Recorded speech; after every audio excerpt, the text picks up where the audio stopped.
Good evening. Let me know in the chat room if you can see and hear me okay. Me and my grubby beard. Lots of new people in the chat this evening, and that is outstanding. So let me know if you can see and hear me okay. I'll stay back from the camera so I don't scare you. I look like a hardened criminal. All right, let's see. Thumbs up. Excellent. Okay, guys, I won't be watching the chat room while I'm talking, but we will try to, right after scriptures, we'll go ahead and take some questions. We have new patrons in the chat room who are anxious to ask a couple of questions, and I don't want to, delay things too long in our presentation this evening before addressing questions that, are important to people. And again, gosh, I look terrible. I apologize. I'm just going to put something else up so you don't have to look at me. I've been working in the yard all day, as I was yesterday, and I just didn't have time or the energy to stand before the mirror and shave. It's just getting old. Let's talk a little bit about why Kathleen and myself, and Kathleen's in the chat room now, why we are on Patreon, given that this is our 3rd year anniversary and the 3rd year anniversary of Entangled Magazine. And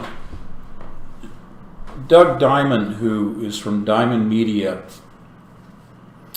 that provides our web support and publishes the cover of each Entangled magazine, each issue, and communicates with you all, troubleshooting and keeping things going.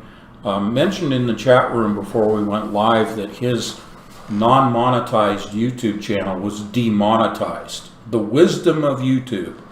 But that's what prompted this whole decision to begin broadcasting live streams. Yes, through YouTube, we use their server and all of that, but it prompted me to go to Patreon because my channel was demonetized over 3 years ago. And several people that I had been communicating with when I just had my YouTube channel, and I really wasn't doing any, live streams on my own. I was doing other broadcasting. Kept pushing me to go to Patreon. And the issue of demonetizing, I really wasn't, I don't have that big of a channel. I never did. So it wasn't like I was making a ton of money when I was demonetized on YouTube. But even before that event, the demonetizing, I had made the decision about a year and a half prior to that to disable comments on the videos that I was posting on my channel. Because, as you well know, things get pretty vicious in those comments. And to me, that was very distracting. Because people tend to, myself included, we tend to focus on the negative things that are said about us. And people attacking each other in the comments completely destroys the whole learning environment that I was seeking to create in the videos that I was posting. So in an effort to quell the riots, I disabled comments. About a year and a half later, I went on to Patreon.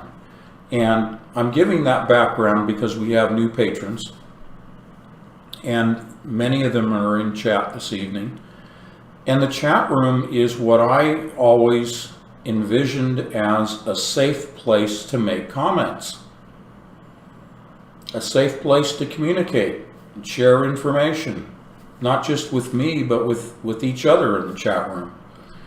And sometimes there are individuals that can be disruptive, can be rude, can be distracting.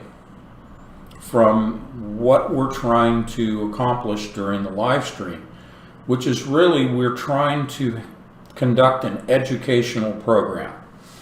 And yeah, it's 2 hours long, and hardly anybody has time for a 2-hour presentation, much less doing it 3 times a week. Now for 3 years. People just don't have the time to listen to someone for 2 hours, and I completely understand that. But there are so many of you that do appreciate having not only a safe environment, a learning environment, but 2 hours to really cover not only a lot of topics, but sometimes 1 or 2 principal topics, and we dive deep, we get in deep, we define things, we really get to the nuts and bolts. And that isn't really available when you're doing 15-minute videos on YouTube, or even an hour discussion on YouTube. So there are multiple reasons why we are on Patreon, and why these broadcasts don't go out live as we are conducting our conversation. As you know, 2 or 3 days later, I will post the live stream publicly on YouTube. And many of you have come here because you have seen those public live streams. There's always a discussion between Kathleen and myself, and between us and Doug, about whether or not the live streams should even be posted publicly after the fact. Because you all are financially supporting these broadcasts. And it's almost disingenuous of me to then make it public when you guys are the ones that hired Kathleen and myself as your researchers and your reporters, as we like to say. So I would like to hear from you, not necessarily in the chat room, because that can be distracting for me, but you guys can talk about it amongst yourselves. But please email me and give me your thoughts, because I haven't asked you about this in quite some time. Whether or not I should make, after the fact, these live streams public at all. Okay? I really want you all to be the ones that make those decisions, not myself in a vacuum. Okay? So if you feel strongly that I not make the live streams public, please let me know, and then we'll weigh it out and we'll decide, what we're going to do. Right now, I'll just go ahead and make them public 2 or 3 days after the fact. Okay? So that's for new patrons as well. You've just come here from seeing the public broadcasts of these live streams.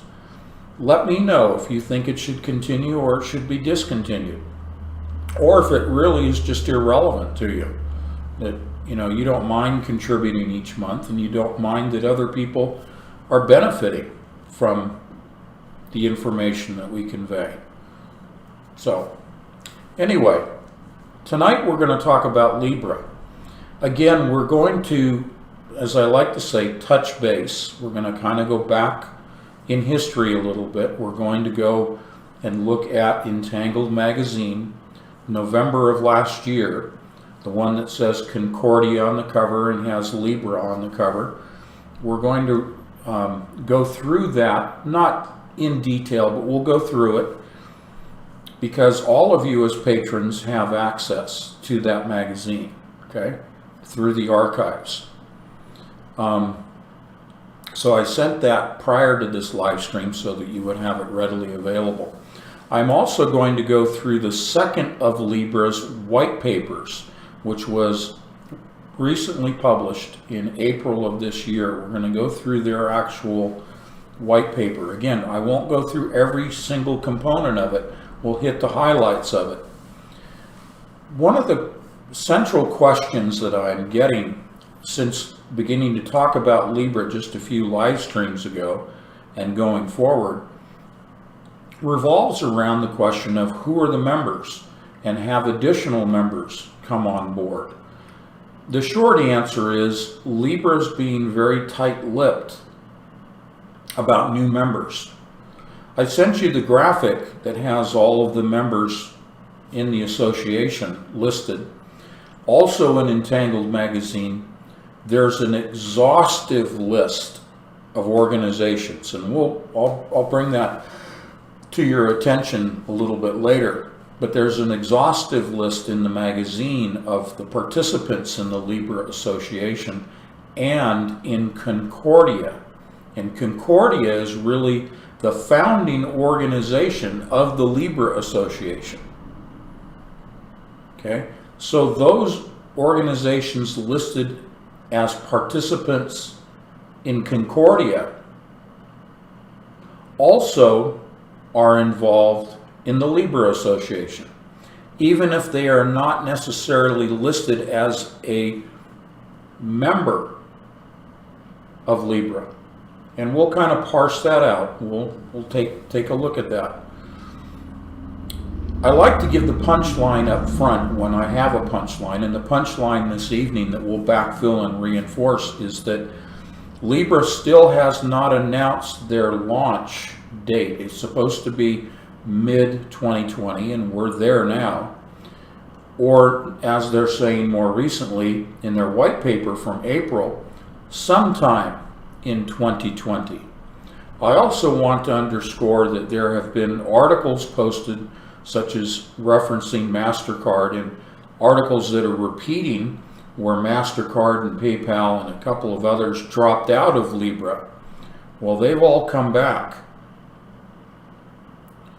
And I'll again kind of go into why that's even happening. Those sort of publicity stunts are happening. And why this is being called Facebook Libra. And why Mark Zuckerberg was appearing before Congress last year. So we'll kind of take those pieces apart. But the reason that we're talking about Libra is because it will soon be launched. And as you've heard me say many, many times, it will be the singular global currency. And as I go through the white paper, I will be parenthetically interjecting, as I always do with articles and papers, those areas in which I will be doing the 180 to show you that this will be the global currency, the singular. There is a transition phase in which sovereign currencies are still in use. Some forms of cryptocurrencies will still be in use.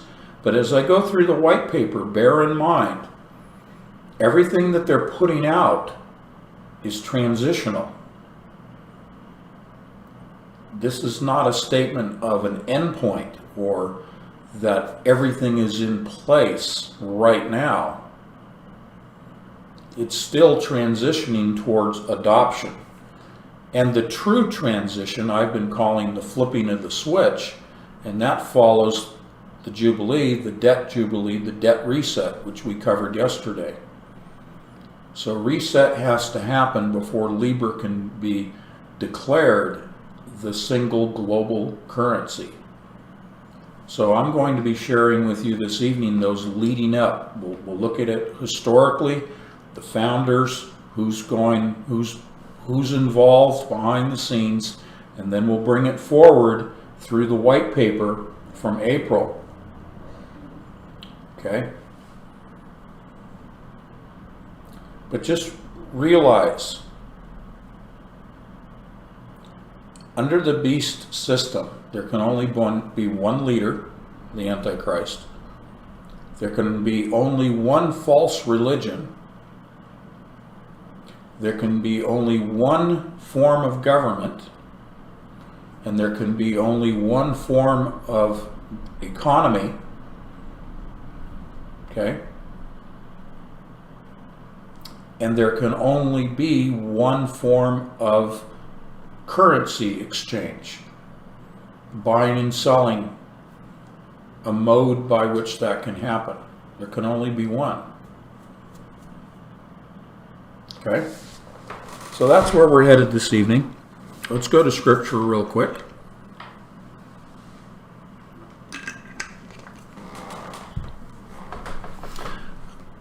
First, I'm going to reference from Entangled magazine a couple of the scriptures contained in the November of 2019 regarding Libra and Concordia.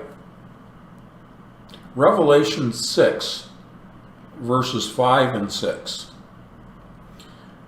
And when he had opened the third seal, I heard the third beast say, Come and see.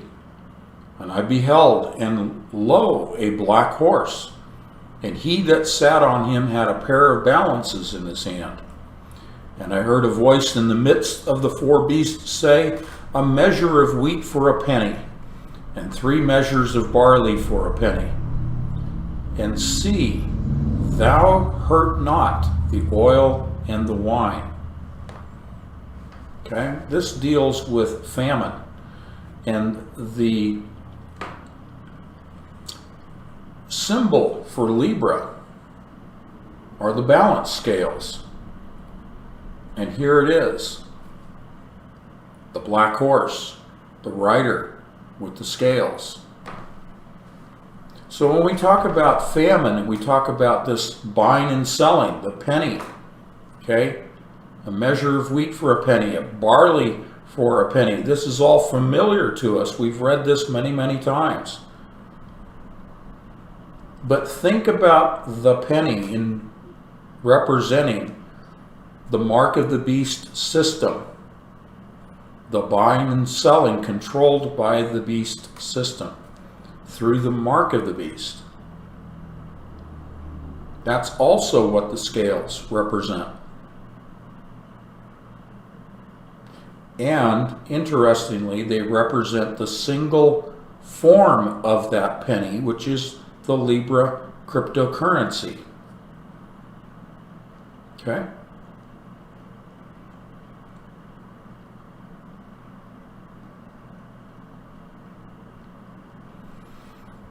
Okay. Go to my next scripture. Let me just change the image here so you can see those scriptural references instead of me. There we go. 1 Thessalonians chapter 5, verse 3 in the King James.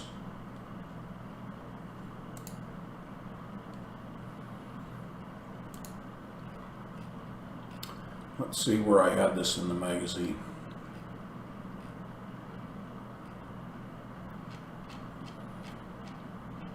I was extracting these from the magazine for a reason.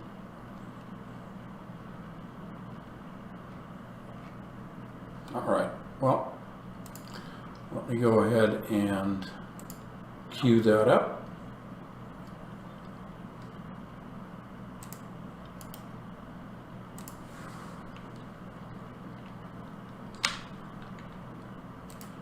Sorry, I didn't have it. I thought it was in the magazine.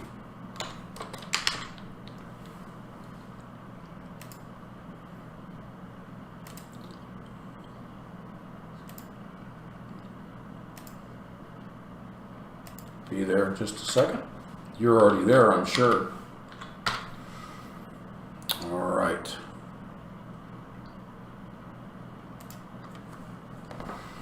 Again, this is very familiar to all of us. For when they say peace and safety, then sudden destruction cometh upon them as travail upon a woman with child, and they shall not escape.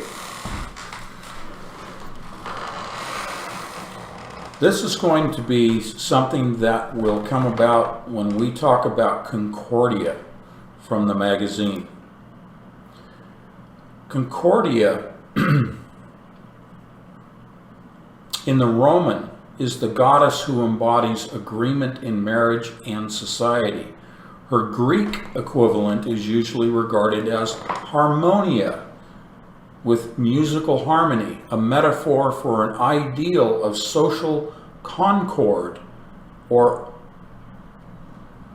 détente or entente in the political discourse of the Republican era. She was thus often associated with pax or peace in representing a stable society. As such, she is more closely related to the Greek concept of homonia, or like-mindedness, which was also represented by a goddess. And here it is. 1 Thessalonians 5:3 follows this examination of the word for the group, Concordia, looking at Concordia. When they talk about through Concordia, and we'll get into who that is in more detail, they talk about peace, they talk about harmony, but they're talking about it in the context of a singular government, that new world order. And the like-mindedness, that's the hive mind. That's the mind that exists once a person takes the mark of the beast and is connected to the hive mind, to the beast, and worships the beast, connected to the blockchain system. Their mind is actually altered when the DNA is altered by way of taking the mark of the beast. For when they shall say peace and safety, which is Concordia, then sudden destruction cometh upon them. That's what the people that are involved, the organizations and the people that are involved in Concordia, who are bringing forth through their Libra association as part of Concordia, the Libra cryptocurrency, they are facing sudden destruction. And they shall not escape, according to 1 Thessalonians 5:3. So that's the backdrop.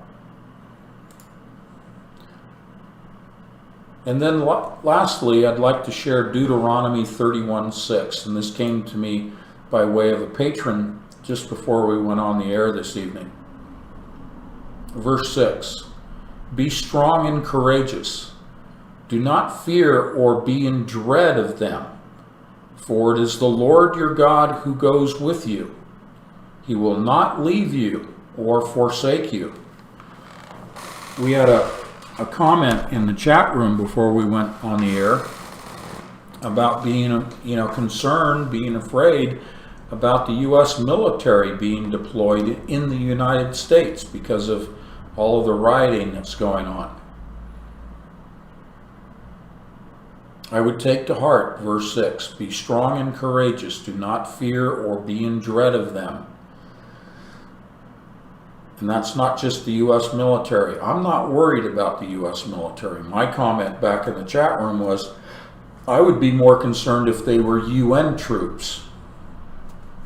I'm not worried about our troops. For it is the Lord your God who goes with you. He will not leave you or forsake you. So take that to heart. This is why we are always repeating, we are not to be in a state of fear. And I really drummed it in last night saying that when we are programmed through the media, the medium, to react fearfully to the day's news and the day's events, it prevents us from thinking independently and utilizing our critical thinking skills. And that's exactly what the medium is trying to attack. They are trying to attack our independent thought process. Okay? Alrighty, I'll get back on camera here. We're going to go right over to Entangled Magazine from November of 2019.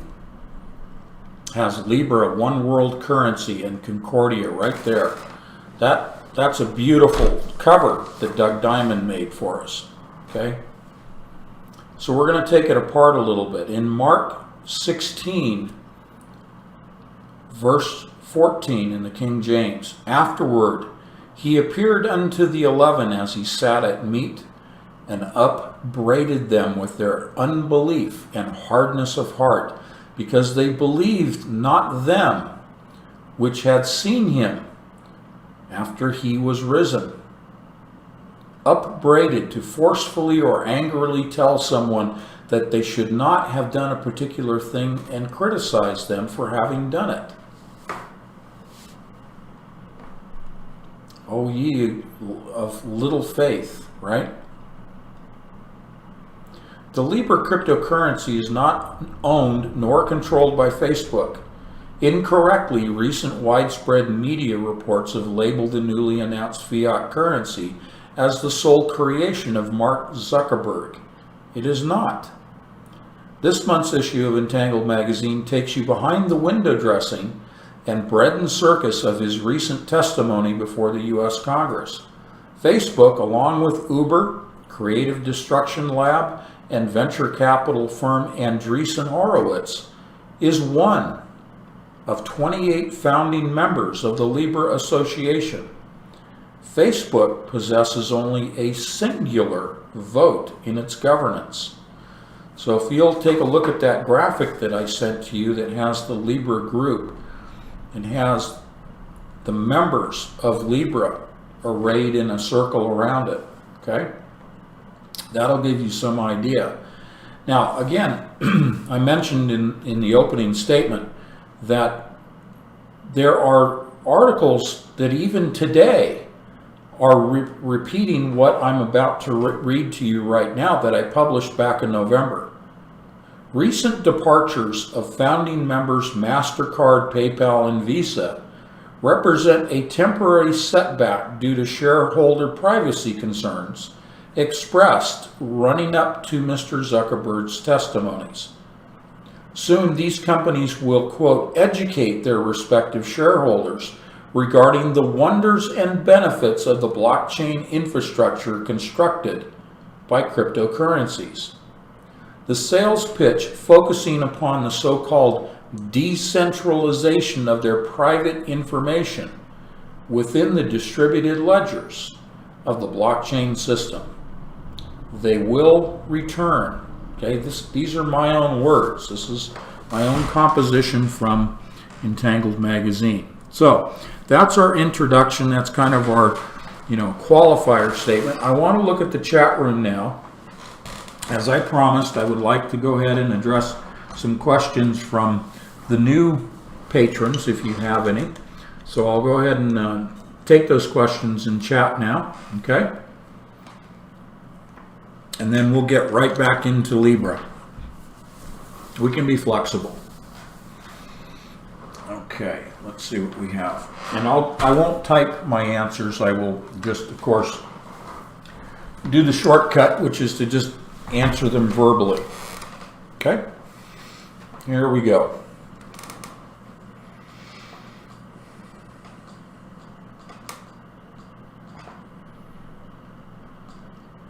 Waiting for the question. Susanna, I think you were wanting to pose a question there earlier on, so here's your opportunity. Again, we're pretty easygoing here. If people that are watching this publicly on YouTube are expecting some sort of grand production or whatever, or that we just move right along through things, that's not the case. We just have casual conversations. Okay, let's see. John is asking, have you ever thought about creating a small documentary type video bringing together all of this information? Yes, in fact, that was a question that I addressed a couple of live streams ago, and my answer is fairly short. It's that time just doesn't allow to do that. Doug Diamond and I have talked about it many times over the years, and again, it's kind of like the outline on the Mark of the Beast that Mary put together for us, or the outline that Josh, who's in chat tonight, put together of all of the live streams, so that we have some sense of searchability, almost an index, if you will, of the live streams. And following Josh's assembly of all of those live stream topics,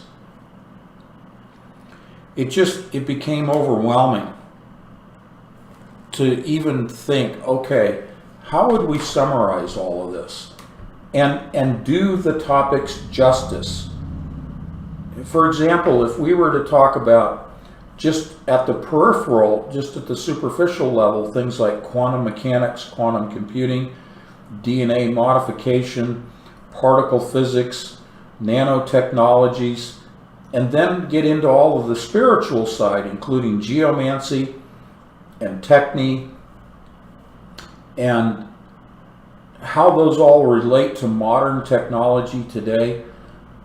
You almost can't do justice without going into a fair degree of detail and support material. So to do a short video, it would be nothing more than an outline. And I don't know that it would really be helpful, except it would then direct people to Untitled Magazine and the live streams for the details, for the corroborating evidence, if you will. And again, I don't know that people have enough of an attention span to sit down and really digest, to the degree that we go into, any of these topics in science and in the spiritual. I know I'm kind of, sidestepping the question, but I just don't know where I'd find the time. And I know Doug is very busy, and I rely on him already, and he has other clients. And I would need to pay Doug, which I would be happy to pay if I could afford to do that for a project of that scope. It would almost have to be a mini-series rather than a short video. Yeah, Doug is saying it would be a 10-hour movie. Yeah, it would need to be a mini-series, I think, to really do it justice. And I'm not trying to be full of myself by saying that. It's just, how do you take 3 years of live streams and 3 years of Untitled Magazine and distill it down into a video? Maybe there's some people that are talented at doing that, but boy, I just don't have the time for it. Andy's asking, how soon do you suppose Libra will come to fruition, and will the deadly wound to the head of the beast give us a reprieve to the timetable? Well, that's two loaded questions, Andy. Libra will come to fruition. Well, again, it's the dominoes that we always refer to. First, there has to be the collapse of the worldwide economy. Then there has to be the debt reset, which they're already calling for. They're just calling it reset, as we covered yesterday. The concept, getting people accustomed to, comfortable with the idea of the word and the concept of reset. And then they will bring in the word debt reset. Okay? Then I think the identity of the Antichrist will be made known. Then the mark of the beast will be mandatory. That's the vaccination. Then Libra. And as I said yesterday, Andy, these are almost concurrent events. When we see collapse of the economy, debt reset, identity Antichrist, mark of the beast, and then Libra. These are almost concurrent. These are things that are just coming together right on top of one another. Okay? And then the other part of your question, the deadly head wound to the head of the beast, will that give us a reprieve to the timetable? I'm not sure what you mean by a reprieve to the timetable. Does that mean it's going to slow things down, or does that mean, by reprieve, does that mean some kind of an insight? I don't know how to answer your question, because I guess I just don't understand the question. I'm not trying to be belligerent here. Maybe you can help me out, Andy. Let me scroll down here a little bit and see if you've added to it. MacGyver saying perhaps you could collaborate on a documentary with Nicholson 1968. Just a thought. Yeah, that video that I posted at the beginning of the June edition of Untitled Magazine, which most patrons I think have seen by now. That was the interview I did with Nicholson 1968 in 2014. That was the first interview I did with Nicholson. And the original air date of my presentation was January of 2013. But Nicholson, with my permission, and as part of the interview I did with him, spliced in my 2013 presentation into that 2014 interview with Nicholson. Okay? So that's where that came from. And I think he does a great job. I just don't know if he has any interest in a project like that with me. Again, it would be daunting. It would take a lot of time. So Andy, going back here, let's see. Scrolling down.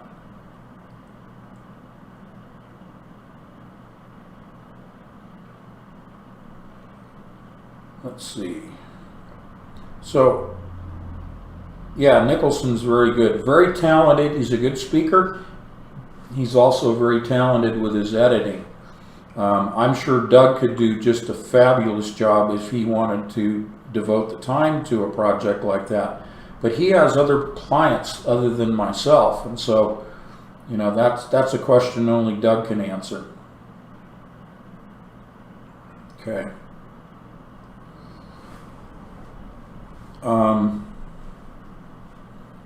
Yeah.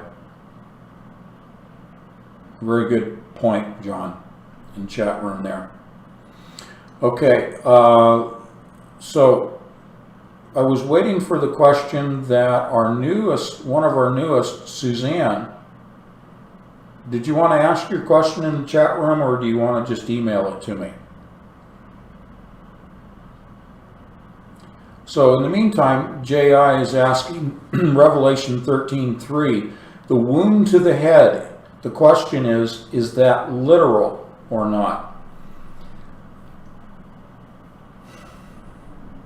I guess the question would be, is it literal in the sense that there is an action that causes the wound that will be made known to the public? Let's say a gunshot to the head. That would be, let's say, covered by the media. Or is it an indicator of an old scar from an old wound that the beast has recovered from that ordinarily would be a fatal wound? That might be another way of looking at it. But the question is, do I think it's literal? Yes. Yes, I think that it's so descriptive in Revelation that it is a literal mortal wound that is healed, because it fits into the supernatural activities of the beast. The lying signs and wonders is where that fits into. Okay? Susanna had a question regarding the timing of the rapture, Jeff is saying. I don't know the timing of the rapture. I tend to think that it's pre-tribulation, because the church is not found in Revelation after Revelation 4. And it says in Scripture that the church is not appointed to wrath. So the timing of it, well, there's the doctrine of imminence. But as I've said recently, when we look at the media reports and President Trump announcing that September, October, you know, we're looking at the ramping up of producing a vaccine, if a vaccine is available, September, October, and possibly the distribution of the vaccine early next year. Remember the $308 million that's been awarded for the production of syringes? Well, you know, those blow-fill syringes, one-time use. Excuse me. I don't think the syringes will be the delivery of the vaccine. It's going to be those microneedle array patches. Why? Because they're called patches. It's God's sense of humor. Okay? That's one way to address that. But if they're talking about the vaccine, which I'm adamant is the mark of the beast conveyance, the method to their madness, as early next year, there are a lot of dominoes that have to fall before the mark of the beast can be mandated, as I just illustrated. So without being dogmatic about timing, I'm just saying it's possible that if they are going to mandate the vaccine early next year, then between now and early next year, possibly that could be somewhere in there, the timing for the rapture. I'm not going to be dogmatic. I'm not going to make proclamations. I'm not going to try to be prophetic. I'm just taking my best guess. Okay? So I hope that answered the question for Susanna. Thank you, Jeff, for posting that. Lisa is saying, it says, wounded by the sword. Yep. And we could, we could also take that as, what are the translations? That it could be a more modern weapon rather than a sword. But it could be literal that it's a sword. It could be a knife. Okay? Again, we have to look at the different translations. All right, I'm trying to get through chat here because it jumps around and get to the questions.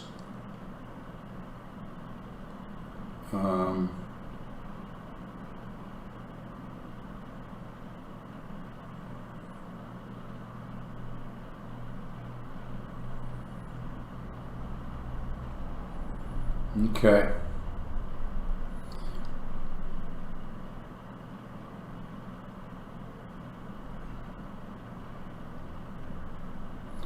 Just give me a moment. I'm scrolling through here to make sure I didn't miss any earlier questions. Get all the way down to the end. You guys have a lot of questions tonight, and that's fine. This is your, this is your live stream. So I'm happy to take the questions. Doesn't have to be, what I prepared for this evening necessarily. Okay.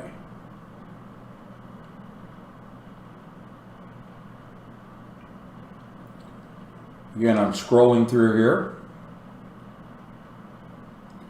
Okay, LA is asking, do you think these protests and riots now are just a distraction for Agenda 21 to push forward, since they have pallets of bricks found throughout the different cities? Yeah. And then we'll get to the debt reset question as well. So LA, well, they are a distraction. I'm aware of the pallets of bricks that have been, pre-placed, pre-positioned for use and all of those kinds of things. I somewhat addressed this yesterday in the live stream, but this is the problem, reaction, solution. This is people reacting to being quarantined and having nothing better to do than to watch the medium that is filling their heads with lies and stirring people up. And this death at the hands of police officers, 4 police officers, contrived, engineered, false flag, those are all question marks. But this is to divide the country even further. And this is to reinforce the concept in people's minds that there is, as I read last night to you, inequality in the world, and they're demanding justice. They're demanding solutions. What this is doing is setting the stage for people to demand a one world leader. Because it's not riots alone in the United States. This is worldwide. I mean, there aren't riots in every country and every city, but we've seen what's happened in France and other areas. So this whole idea globally that there is a wide chasm, a wide disparity in terms of income and lifestyle and standard of living. And people are up in arms because they're seeing, especially during the quarantine, the rich are getting richer, much richer. As I read to you last night, the billionaires that are getting much richer off the quarantine, off of COVID-19. That's all meant to continue to cause the widening of the divide between the rich and the rest of us. This is to get people fearful, get them angry, get them to where they're not thinking rationally, to the point, to the peaking psychologically of where they will demand a solution. That's why it's all engineered, because a solution will be presented, and that will be the Antichrist. Remember what I read last night, talking about the reset, the inequality, and the new form of capitalism, the reformed capitalism. One of the solutions will be the forgiveness of debts. I'm going to say that again. One of the solutions that will be offered to the disenfranchised, to those that are beating the drum, that have the mental model of inequality and unfairness, what will be presented to those unthinking people, those people that are devoid of critical thinking, what will be offered to them as a benevolent move is the forgiveness of debts. And people will cheer at the forgiveness of debts, not understanding what we've been discussing here for so long, that with the forgiveness of debt comes the ushering in of a new form of government and commerce, of capitalism. Remember what I read yesterday. Maybe you guys, some of you may need to go through the live stream from yesterday. Go through it again. Go into the patrons' archives. Because what I was reading to you last night was from the Rockefeller Foundation, was all about destroying, literally, the existing systems, economic systems, political systems, societal systems, even religious systems. Changing the paradigm.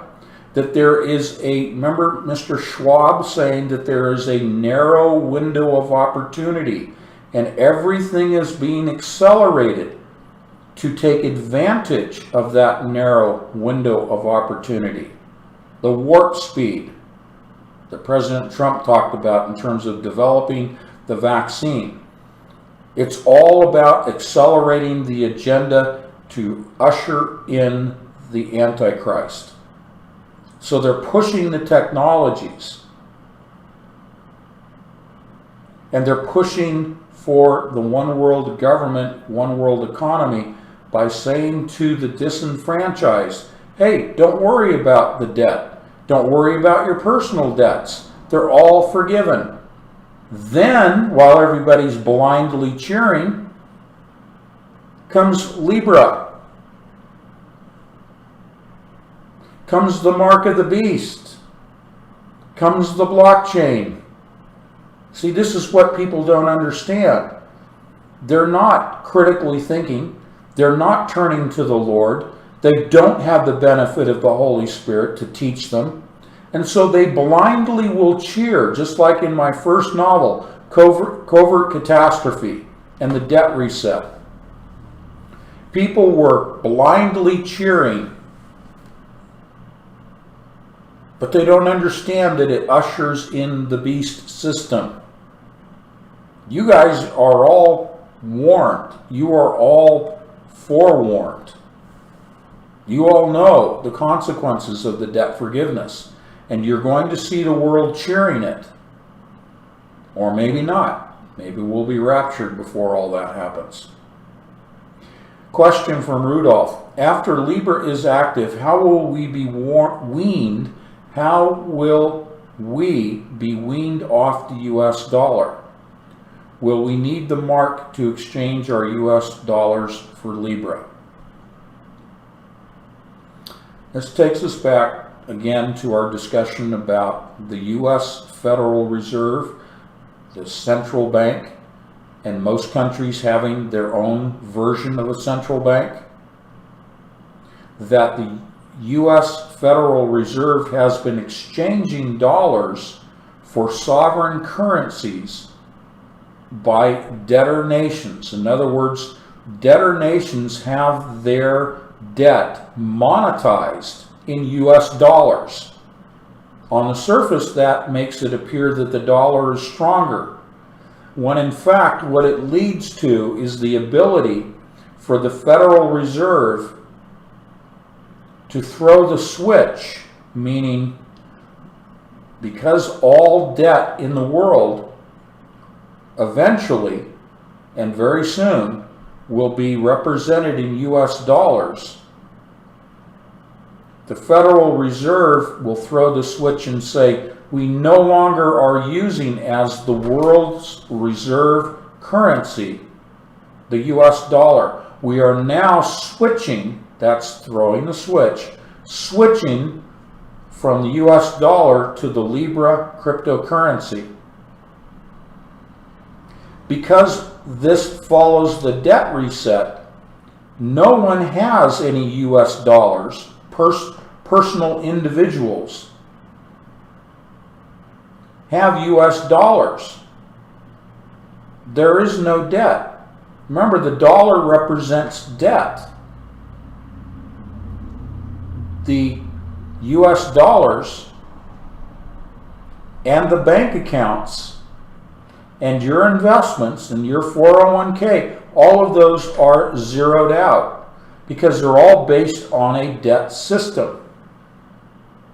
All of our checking and savings accounts, all of our retirement accounts, all of our stocks, commodities, bonds, every form of value instrument is actually derived from debt. Therefore, they will be null and void, non-existent, valueless, including gold and silver and other precious metals, because they're all encompassed within a debt system. The entire world, capitalism, exists because it operates through debt. This is what the Federal Reserve and other central banks operate under. They issue debt. Individuals, banks, and governments pay their central banks interest payments. It is all a debt-based system. So when the debts are forgiven, all dollars, any remaining sovereign currencies, all cryptocurrencies, including Bitcoin, will be null and void. There will be no value. The only value in the world will be represented under Libra. Okay? Hope that answers the question. Jeff says, bye-bye $10,000 Bitcoin. That's right. These are all fiat currencies. LA is saying, wow, thank you for elaborating. Things are chaotic and fear being perpetrated here right now. That is very, very true. Very, very true. Invest in the eternal, MacGyver says. All right, so let's go on with some of our prepared information. Thank you for the questions. Hopefully my voice is going to hold out tonight. All right. Let's get down. If you're looking at the magazine, let's go to the bright red picture early in the magazine of the Concordia Summit, and the keynote speaker in that picture is George Logothetis. And is that not interesting? The color in the background, the bright red, and the almost appearance of red flames as a backdrop to George Logothetis. Very interesting. This brings us to George Logothetis, his family, their founding of the nonprofit Concordia organization, including Blockchain Central and their Libra group.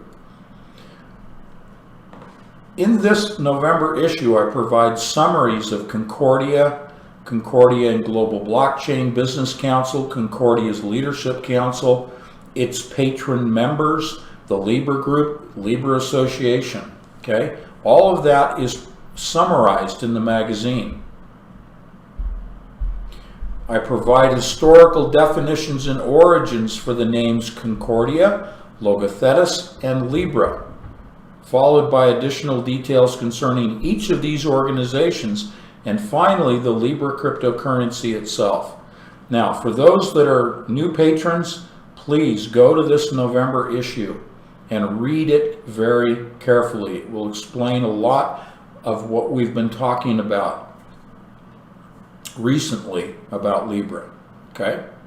You really need to see this in context. You need to see the whole picture.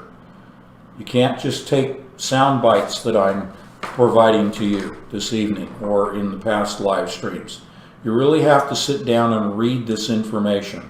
Okay? All right. So the Libra group.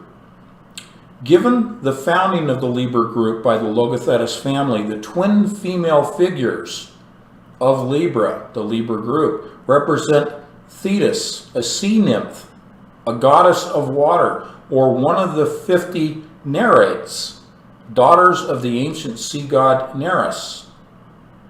The scales, here they are again, okay? The scales, just like with the rider on the black horse, okay? Here are the scales again. The scales represent Themis, an ancient Greek Titaness, described as the Lady of Good Counsel, and is the personification of divine order, fairness, law, natural law, and custom. Her symbols are the scales of justice, tools used to remain balanced and pragmatic. Remember last night when we were reading from the description about the new capitalism. The word pragmatic was right in the title. Themis means divine law rather than human ordinance. Literally, quote, that which is put in place, from the Greek meaning to put. To the ancient Greeks, she was originally the organizer of the communal affairs, communal affairs of humans, particularly assemblies. Now, my interjection here, communal, that's one world order. That's one race. That's one governance. The communal affairs of humans. That's what's behind this symbol.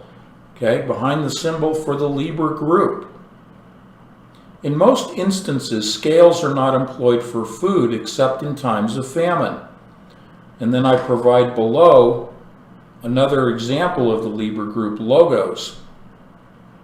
Thetis remains while Themis has been removed, along with her scales in this new logo for Libra. Okay? Concordia. In the ancient Roman religion, Concordia is the goddess who embodies agreement in marriage and society. I read this to you earlier. Remember, when they say peace and safety, sudden destruction, she was thus often associated with pax, peace, in representing a stable society. This is what Concordia, the organization founded by the Logothetis family, they're pushing the concept of peace and safety through a stable society led by a single world leader. You see, they paint the benevolent picture of peace and safety, but it's under the Antichrist. It's not under God. It's not under Jesus Christ. Christ is never mentioned by Concordia or the Libra group. The Greek concept of homonia, or like-mindedness, that's the hive mind that people who take the mark of the beast will be connected to. Concordia Summits is a global affairs forum that promotes partnering between governments, businesses, and non-profits, and held its first summit in September of 2011 in New York City. George Logothetis is chairman of Concordia's Leadership Council and chairman and CEO of the Libra Group. These events are scheduled to coincide with the United Nations General Assembly. Okay?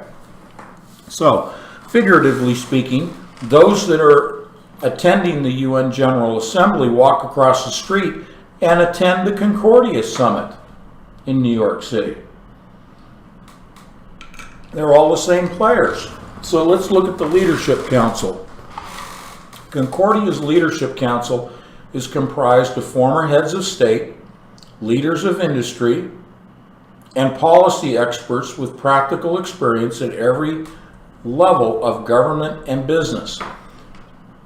What I'm saying to you here is that Concordia, very quiet in the media. The medium doesn't talk about Concordia very much.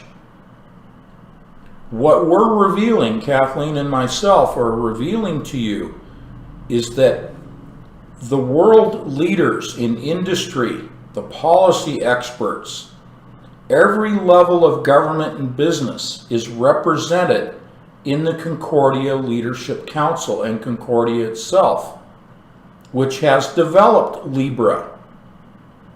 Again, Libra is not, the cryptocurrency is not a construct of Facebook. That's for the masses to consume. Facebook is only one member of the Libra group, one founding member. Each founding member pays $10 million to become a member of Libra. But understand that Concordia has all of the movers and shakers, all of the so-called elite. Concordia is behind the scenes putting all of the leaders together, all of the governments together, all of the industries together, all of the economic systems together for the Antichrist. But you don't hear the medium talking about Concordia. Concordia and the Global Blockchain Business Council are partners in the Blockchain Central, an event series occurring during the Concordia Annual Summit and the UN General Assembly. Now, I'm not going to read all these organizational names to you, but the patron members of Concordia, if you look at the magazine, there's almost an entire page full of names of groups, business leaders, banking leaders, governmental leaders, countries, corporations, foundations, pharmaceuticals, the George W. Bush Institute, okay? U.S. Global Leadership Coalition, Uber, Walmart, Winrock International, the Coca-Cola Company. I'm just picking out some of the more well-known names. But this underscores Concordia is pulling it all together, and very few people are even aware that Concordia even exists.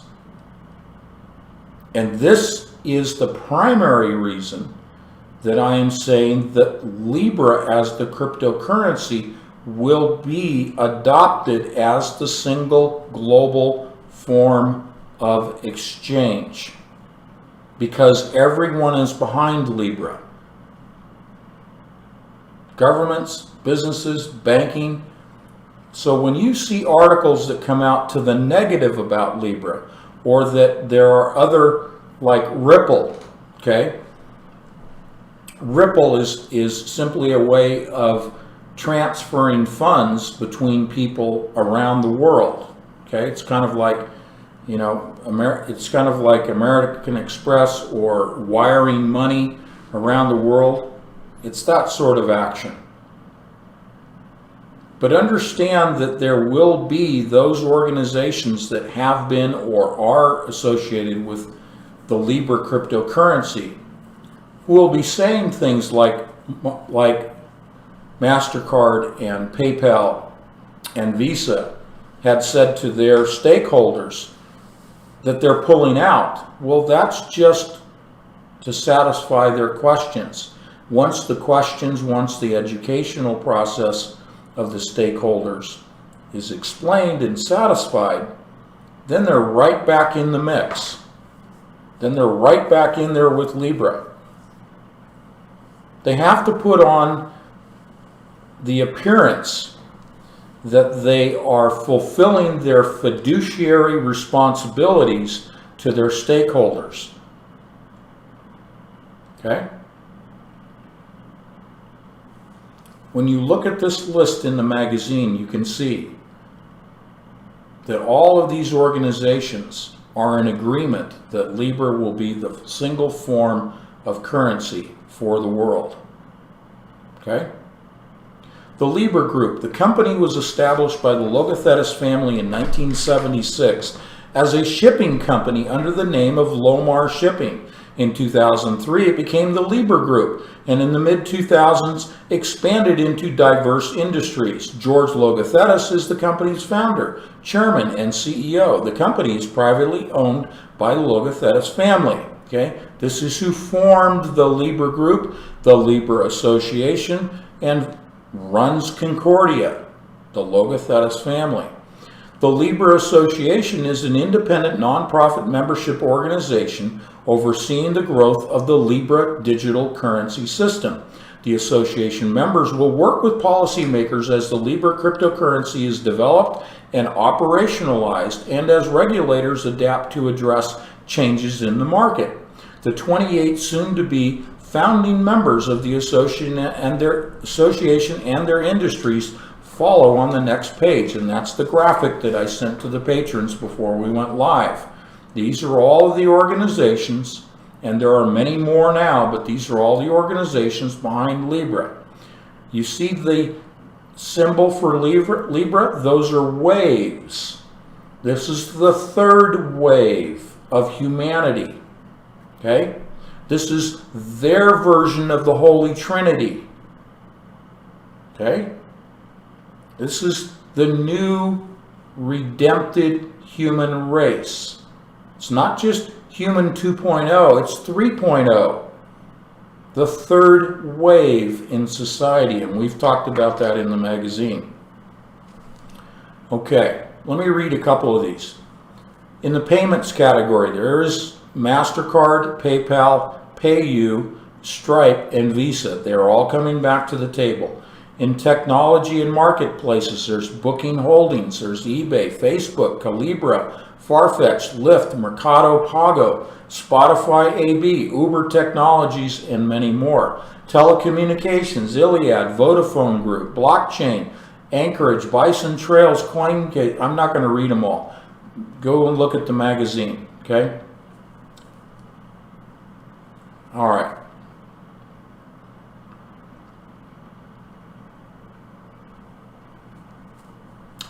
Concordia Augusta was cultivated in the context of an imperial cult, C-U-L-T.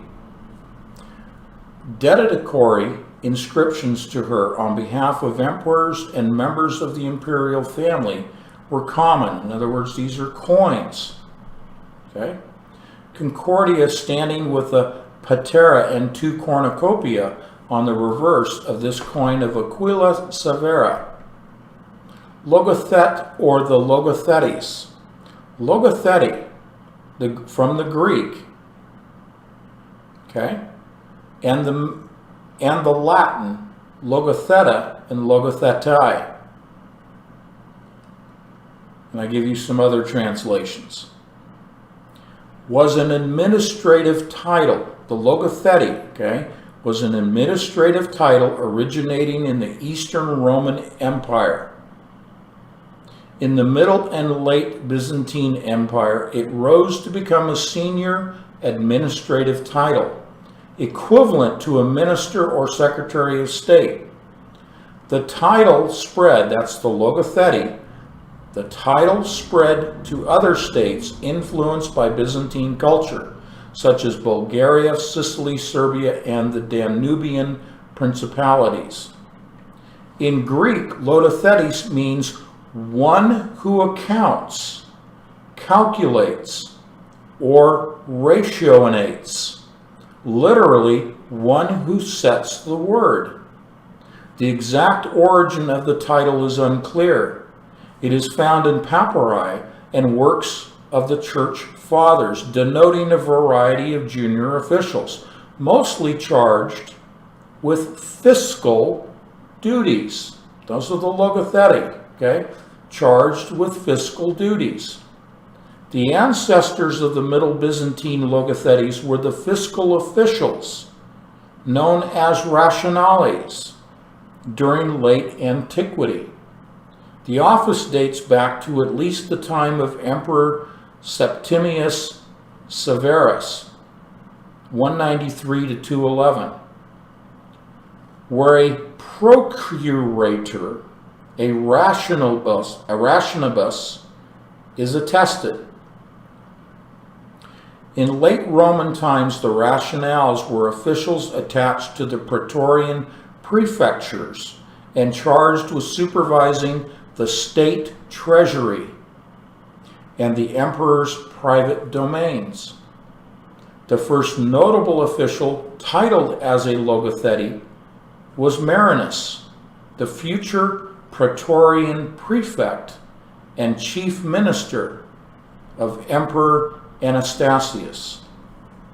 In the 6th century, Emperor Justinian was the Logothetes, is where the Logothetes gained in prominence and power, as they were placed in charge of the emperor's revenue gathering measures and dispatched as fiscal agents to the provinces or accompanied military expeditions.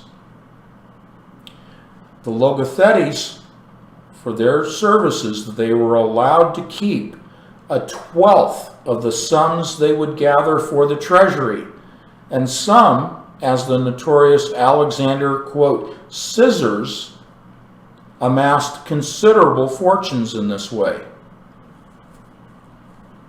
So, what we're getting to here, what we're building up to here, is that the Logothetes are skilled. I'm going to put myself on camera so I'm talking to you. Skilled in fiscal matters, monetary matters, and they earned a commission, 1/12 of everything that passed through their fingers. They earned 1/12 of. Those are transactional fees in the modern parlance. And as you've heard me explain about Libra, Libra is the singular cryptocurrency designed specifically for transactions. Other cryptocurrencies are only for speculative purposes. They're not inherently designed for transactions, for buying and selling. The only cryptocurrency that will be able to do that, to buy and sell, to be accepted, is Libra. Again, another reinforcing point as to why it will be the single global currency. But the new source of wealth is embedded in the transactions, the transaction fees charged for every transaction. And every transaction will be recorded in the blockchain system. In order to transact business, one must have the mark of the beast as the key that provides access to the blockchain system of the world, the infrastructure of the beast system.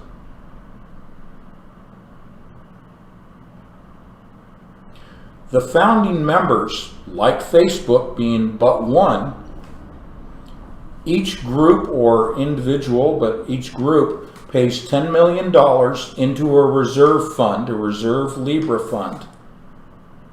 That, and this includes governments, this includes state governments participating in the Libra Reserve Fund.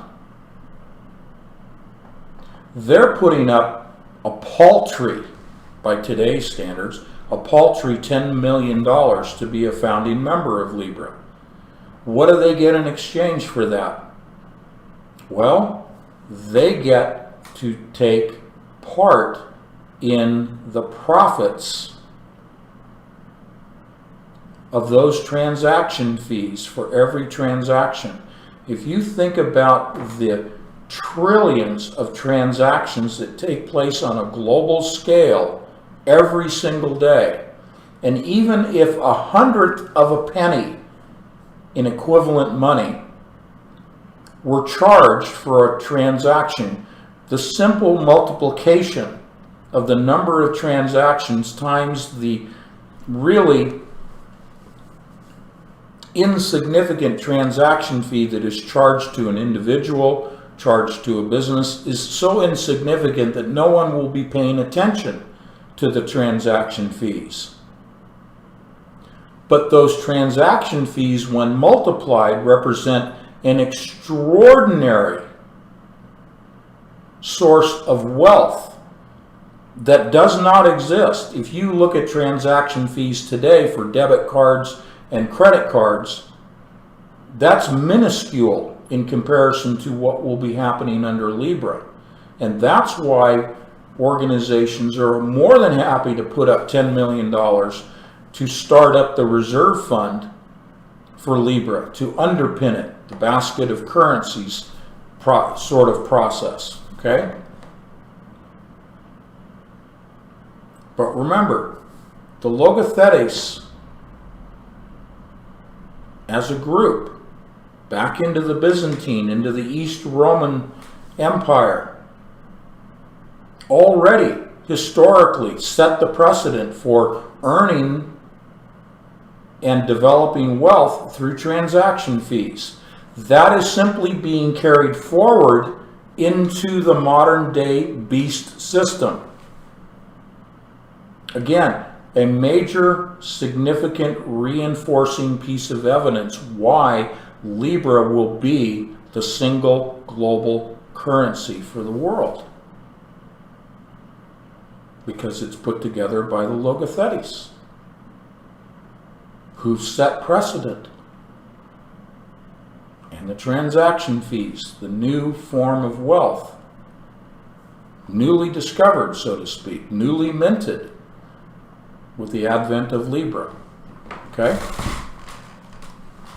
Let's go to the white paper, and I didn't send it to you, but this is the white paper I mentioned during my opening monologue, and this was published in April of this year. It was the second white paper. There was one published in June of last year by Libra, but this is version 2.0 from the Libra Association members. What I'm going to do is read just the cover letter.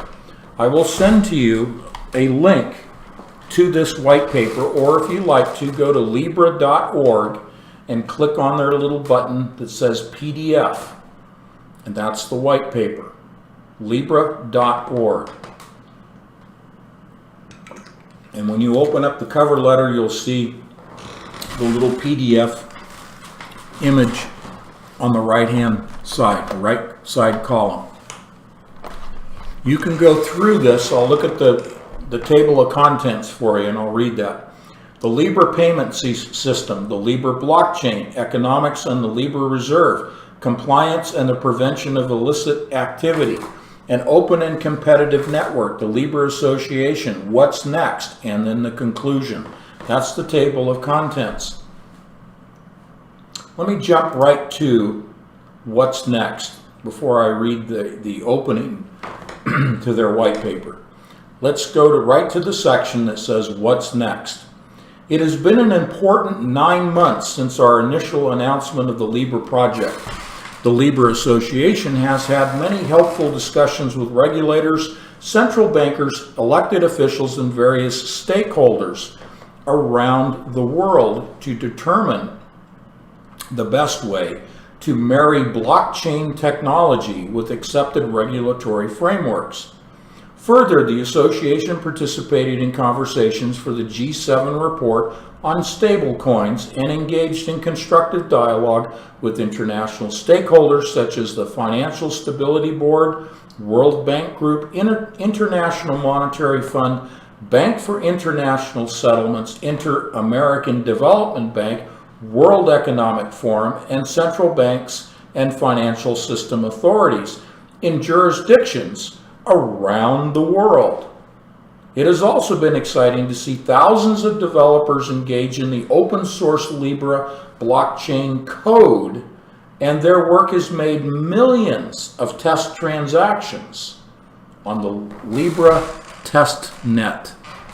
The association has elected a board of directors, added new members, and established a strong independent operating cadence. Most importantly, international discussion around financial innovation and inclusion has, wait for it, accelerated. Operating a payment system that can support responsible financial services innovation requires ongoing engagement with key stakeholders at regional, national, and international levels. To this end, Libra Networks is in the process of filing for a payment systems license with the Swiss Financial Market Supervisory Authority. We believe that lowering the barriers to entry to the modern financial system should not lower the bar of strong regulatory standards. Looking ahead, the association will continue to engage in constructive international dialogue about how to harmonize regulatory standards, approaches to consumer protection, and extending the perimeter of payments to include marginalized communities. The association remains committed to public-private collaboration to deliver financial system innovations. Indeed, as the prospect of central bank digital currencies become a reality, the expectation of the Libra payment system will be capable of being upgraded to support these public sector innovations as a design principle we aim to deliver. The Libra blockchain. Over the coming months, the association will work with the community to gather feedback on the Libra blockchain testnet and bring it to a production-ready state. In particular, this work will focus on ensuring the security, performance, and scalability of the protocol and implementation. Okay, I'll skip down through some of this. Let's talk about the Libra Reserve.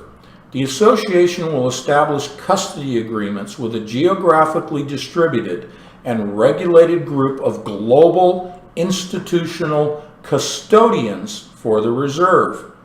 The association will establish operational procedures for the reserve to interact with the designated dealers and ensure high transparency and auditability. The association will work with regulators to determine the best framework for determining the composition of fixed weights of single currency stable coins that comprise the Libra. Okay? Just what I've said to you already. So I'm not going to go through the cover letter too much. I mean, you guys get the point here. But let me just read the very beginning of this. The Libra Association's mission is to enable a simple global payment system and financial infrastructure that empowers billions of people. The association's first step forward creating a more inclusive and innovative financial system began in June of 2019 with the announcement of the project. Our goal was to establish a collaborative dialogue early in the journey. So we presented all of this back in June. We've been updating you all along the way. November, we went and showed you behind the scenes who's putting Libra together. And that's Concordia and all the organizations and businesses and governments that are behind Libra. Okay, so I'll send the link to you guys. You can read this in its entirety if you like. But this is the evidence that Libra is being set up as the global currency for the entire world. Okay, we just provide the evidence. We're just reporters. Okay, we're just witnesses. We're providing testimony and evidence. We don't have to speculate. We don't have to hype things up. We really don't have to do much in the way of conjecture. And everything's being revealed now. Okay? Let me check my notes very quickly. If you have further questions, we have some time remaining, and I think my voice is holding out, despite how I look, and I apologize that I'm so grubby this evening.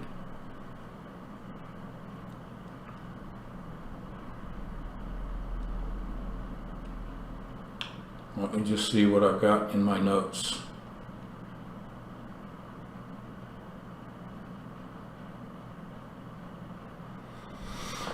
Boy, there's an awful lot.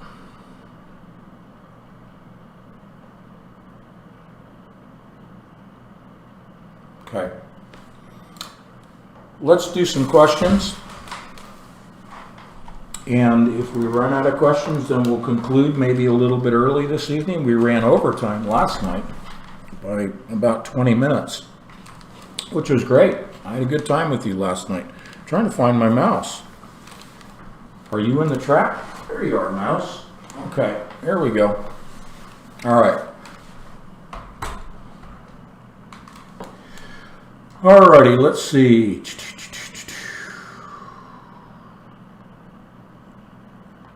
How will AI be used with this? Excuse me, with this New World Order? Mr. Wilson. Mr. Wilson. Mr. Wilson. Mr. Wilson. I sound like Dennis the Menace. Hey, Mr. Wilson. How will AI be used with the New World Order? What a loaded question. My goodness. That would take me hours to explain. Look at the magazine. The magazine is replete with articles on AI. Okay? Remember I said that when Darpa provided $10 million to D-Wave Systems to begin researching and developing quantum computing, 1999. The AI winter was thawed at the same time. As quantum computing advanced, AI advanced, because quantum computing is there simply to advance artificial intelligence. How will artificial intelligence be used in the New World Order? AI will be the system of control. How does the beast system operate? How does the Antichrist spirit indwelling a human as the image of the beast, how does that human surveil and control every person on the planet who has taken the mark? It's through artificial intelligence. Now, under artificial intelligence, you have quantum computing, you have classical computing, supercomputers. You have the world of computing with its origins in geomancy, the dark art, the mantic art, the divinatory art of interdimensional communication with fallen angels. That's geomancy. All of computing, including quantum, has its underpinnings in geomancy. Again, it's in the magazine. The artificial intelligence through computing is the system of surveillance. Think about facial recognition, contact tracing. These are all forms of artificial intelligence. The buying and selling is controlled. It's monitored and controlled of Libra through artificial intelligence. You see, the world is beating down the doors to install, initiate, advance AI in every facet of business, government, and commerce. It's the big bandwagon. You either join AI or you get left behind. Okay? I was interviewed by, I forget the gentleman's name, but he runs an organization called Crush, C-R-U-S-H, Crush the Street. He has a YouTube channel, but he's a financial advisor, an investment counselor, if you will. And he had me on one day on his radio program, which he does. And this goes back about 2 years maybe, on Crush the Street. And he was asking me about artificial intelligence in the world of economics and investing in stocks and commodities and currency exchanges. And my statement to him, and I think he has it on his YouTube channel, the interview, and the label under that is quoting me saying, essentially, if you do not adopt artificial intelligence, you'll be left behind. Well, I choose to be left behind. I don't want to be part of the B system. Okay? So it's the command and control system. That's a succinct way of saying how AI will be used in the New World Order. Command and control. It's the surveillance. Look at what China is doing with AI, with their people. Okay? All right, let's see if there's another question in the chat room.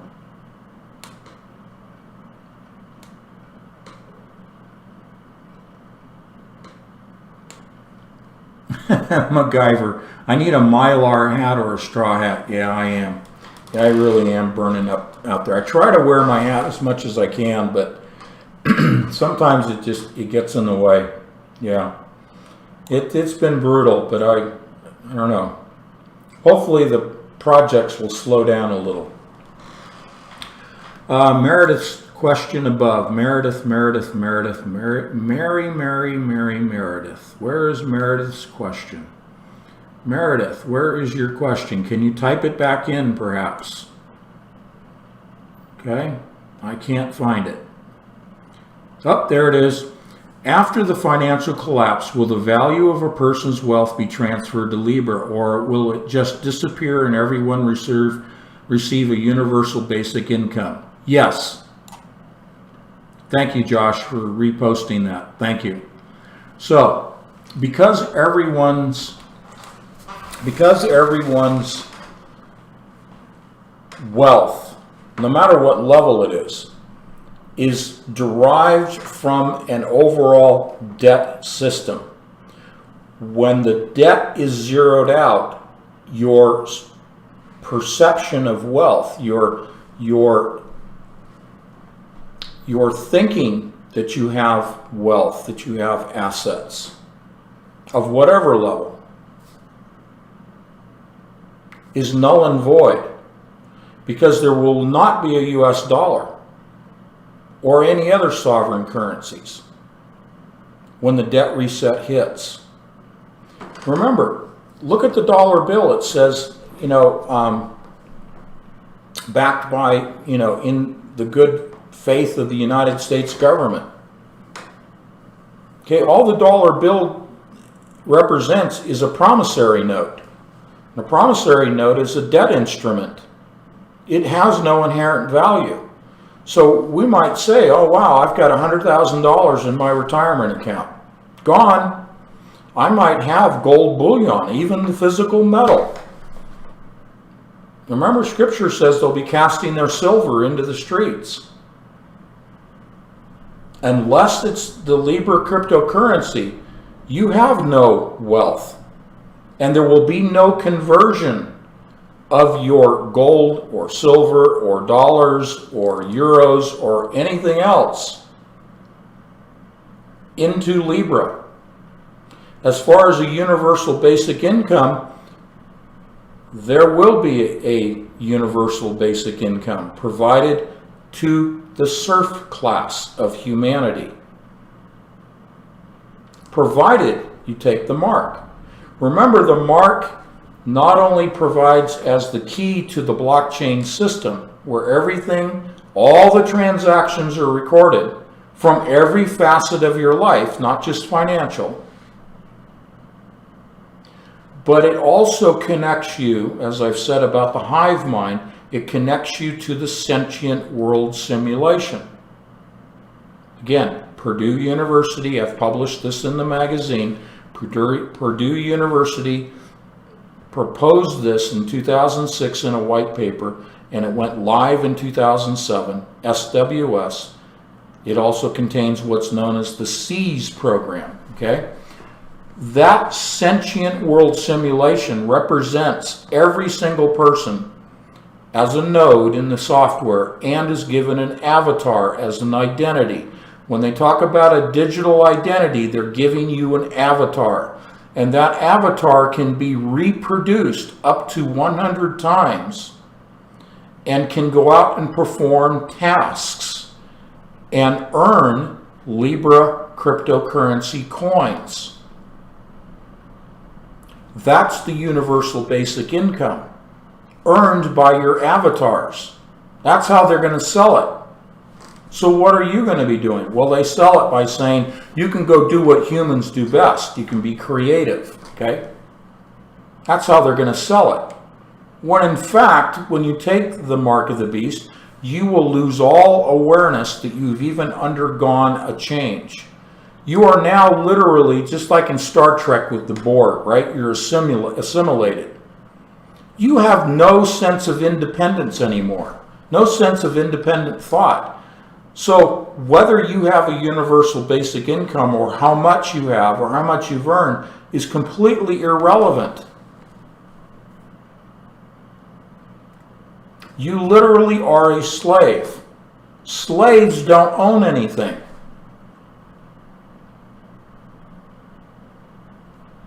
This is what people have no clue about, no grasp of. The beast system, by definition, is malevolent. So why would people benefit in the beast system? There is no inherent system that benefits humans in the beast system. It's a system of destruction, of slavery, of death. So conversion of dollars, etc., into Libra is completely irrelevant because you're a slave. Okay?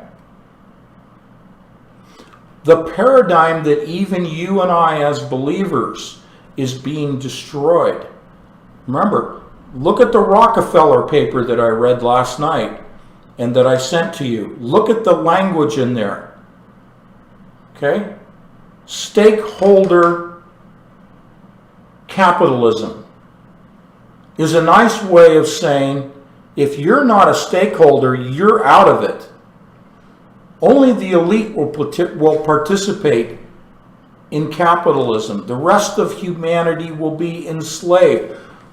Why would Satan set up anything that is of any benefit to humans? Zero benefit. His goal is to kill off humanity. He hates God's creation.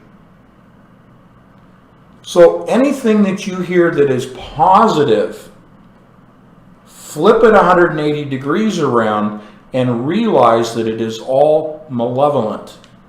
I'm not just trying to brainwash people here. I'm not trying to put out propaganda. I'm speaking the truth. Okay? Always go to the source. It's like source code in programming. Always go to the source code. The source code of the beast system. And I'm not beating up on Josh or Meredith or anybody else. I'm being emphatic here so that you can carry these forward in your witnessing.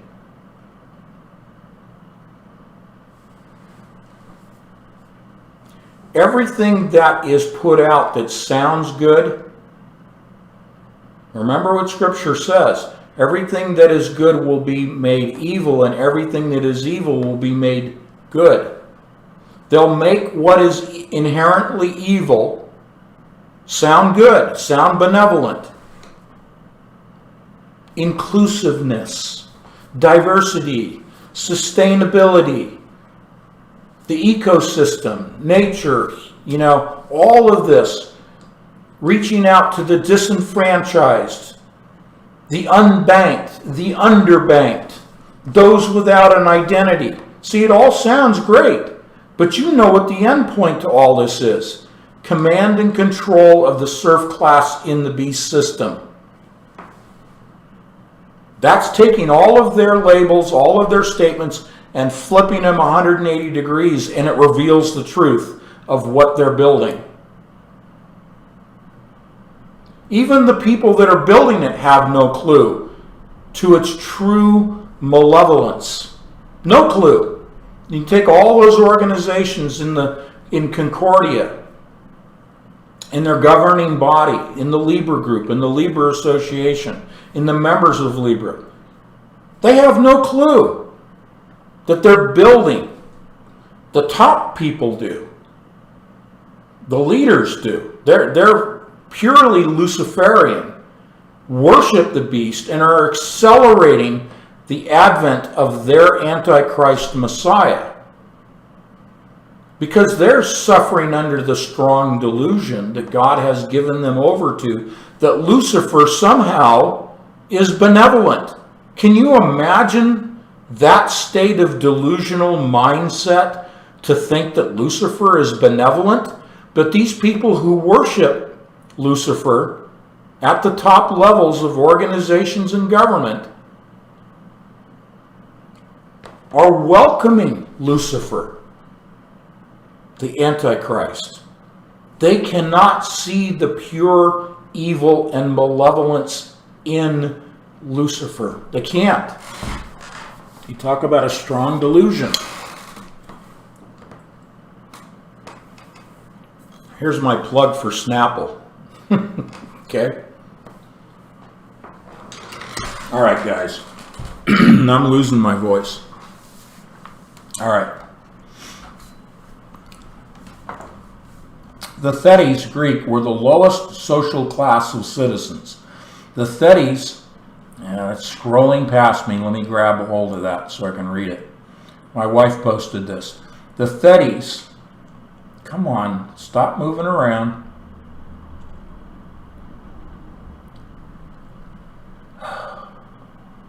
Okay. I know she's talking to people in chat. The Thetes in the Greek were the lowest social class of citizens. The Thetes were those who were workers for wages or had less than 200, I can't say what it is, metamoni, or equivalent as yearly income. All right.